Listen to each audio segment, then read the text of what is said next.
सभी को गणेश चतुर्थी की बहुत बहुत बधाइयाँ। प्रिय भक्तजनों, आज मैं आपको गणेश चतुर्थी के व्रत की कहानी सुनाने जा रही हूँ। सभी भक्तजन बड़े ध्यानपूर्वक सुने। जो भी इस कथा को श्रद्धा ध्यानपूर्वक सुनता है, गणेश जी उसके सभी विघ्न बाधाओं को दूर करते हैं। राजा महिजित की यह कथा है। पार्वती जी ने कहा, हे वत्स, आषाढ़ कृष्ण चतुर्थी बहुत ही सुखदायिनी कही गई है।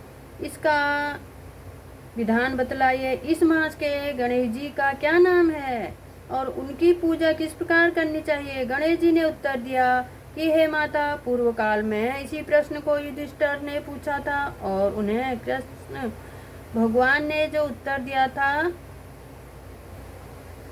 वह उत्तर मैं आपको बतलाने जा रही हूँ। आप सुनिए। श्री कृष्ण ने कहा, हे राजन, गणेश जी की प्रीतिकारक विघ्ननाशक पुराण इतिहास में वर्णित कथा को मैं सुनाने जा रही हूँ।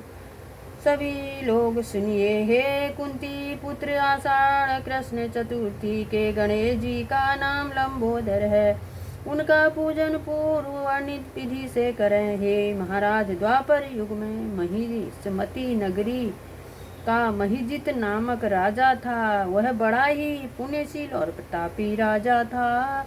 वह अपनी प्रजा का पालन पुत्र की तरह ही करता था, किंतु संतान विहीन होने के कारण, हे राजा,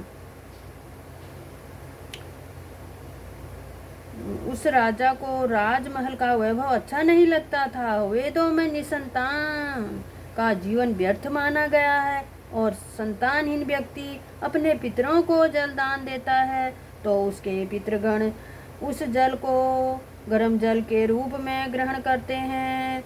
इसी में राजा को बहुत समय व्यतीत हो गया। उन्होंने पुत्र प्राप्ति के लिए बहुत से दान यज्ञ आदि कार्य किया, फिर भी राजा को पुत्र की उत्पत्ति न हुई। जवानी ढल गई और बुढ़ापा आ गया, किंतु वंश वृद्धि न हुई। उसके बाद राजा ने विद्वान और प्रजाजनों से इस संदर्भ में परामर्श किया, बातचीत की। राजा ने कहा कि हे ब्राह्मण और प्रजाजन के जितने भी लोग हैं, हम तो संतान विहीन हो गए हैं। अब मेरी क्या गति होगी? मैंने जीवन में तो कोई भी पाप कर्म नहीं किया। मैंने कभी अत्याचार द्वारा धन संग्रह नहीं किया। मैंने तो सदैव प्रजा का पुत्र व्रत पालन किया तथा धर्माचरण द्वारा ही पृथ्वी का शासन किया। मैंने चोर डाकुओं को दंडित किया, इष्ट मित्रों के भोजन की व्यवस्था की, गौ सेवा, ब्राह्मणों का हित चिंतन किया, शिष्ट पुरुषों का आदर सत्कार किया। फिर भी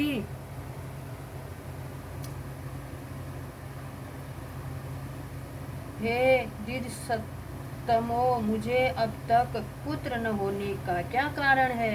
हे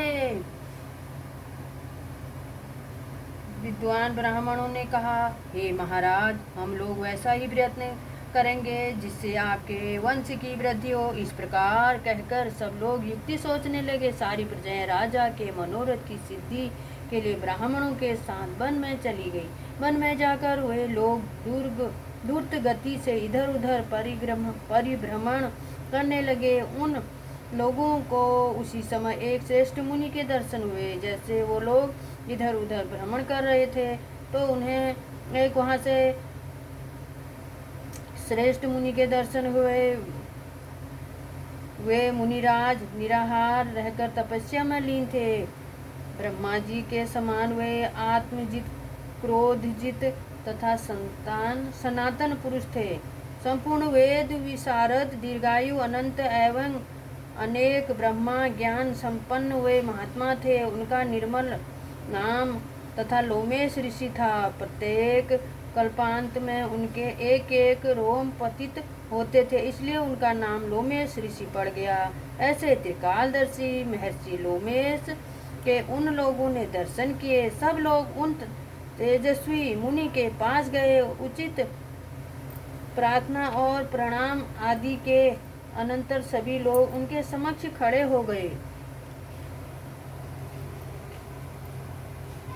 मुनि के दर्शन से सभी लोग प्रसन्न होकर परस्पर कहने लगे कि हम लोगों को सौभाग्य से ऐसे मुनि के दर्शन हुए।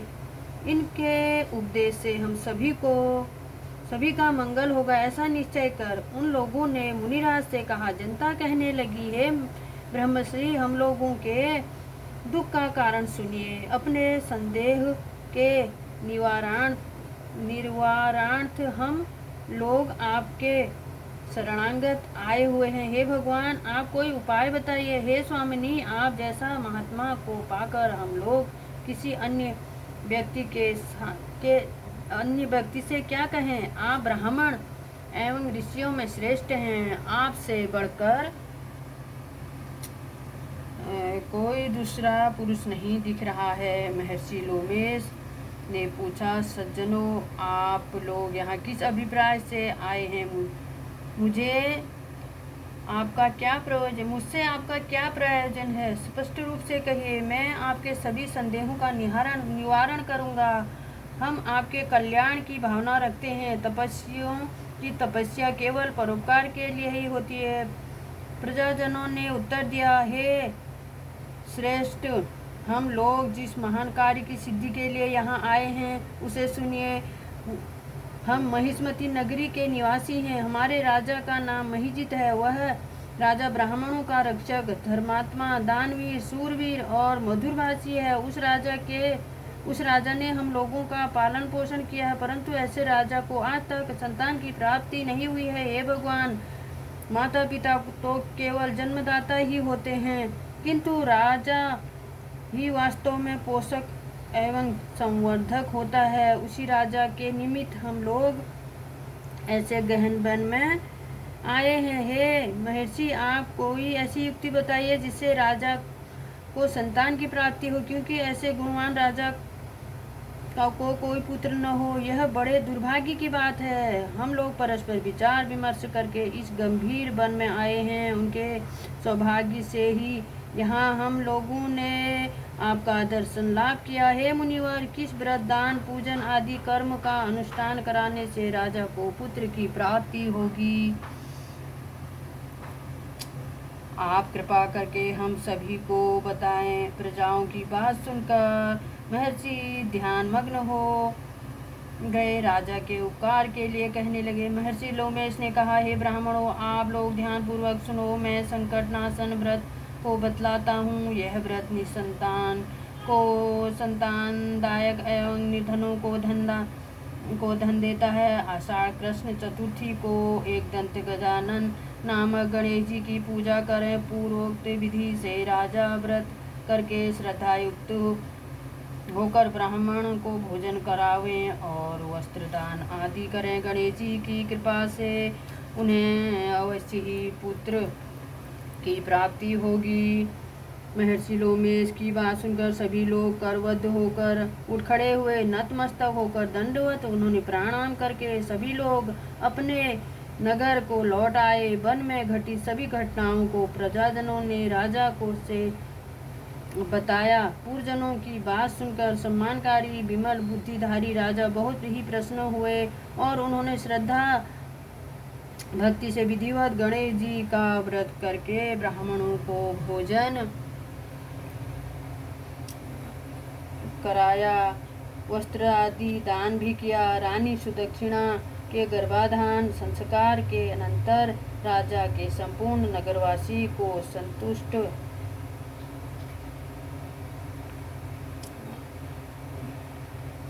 करके पुत्रोत्सव मनाया। राजा महिजित ने ब्राह्मणों को धन देकर तृप्त किया। श्री कृष्ण जी कहते हैं कि हे राजन, इस व्रत का ऐसा प्रभाव है, जो व्यक्ति इस व्रत को श्रद्धा पूर्वक करेंगे वे समस्त सांसारिक सुख के अधिकारी होंगे। श्री कृष्ण जी ने कहा, हे महाराज, आप भी इस व्रत को विधि पूर्वक कीजिए। श्री गणेश जी की कृपा से आपकी सभी मनोकामनाएं पूर्ण होंगी। आपके संपूर्ण शत्रुओं का विनाश होगा। आप अचल राज्य के अधिकारी बनेंगे। हे भूप शिरोमणि युधिष्ठिर, जो पुरुष इस व्रत को करते हैं वे चाहे एकांत सेवी ऋषि हों अथवा विद्वान हैं, उन्हें निर्विघ्न रूप से पुत्र की प्राप्ति होती है। जो मनुष्य गणेश जी के चरित्र को सुनते हैं अथवा सुनाते हैं, उनके सब कार्यों में सिद्धि प्राप्त होती है। बोलो गणेश महाराज की जय।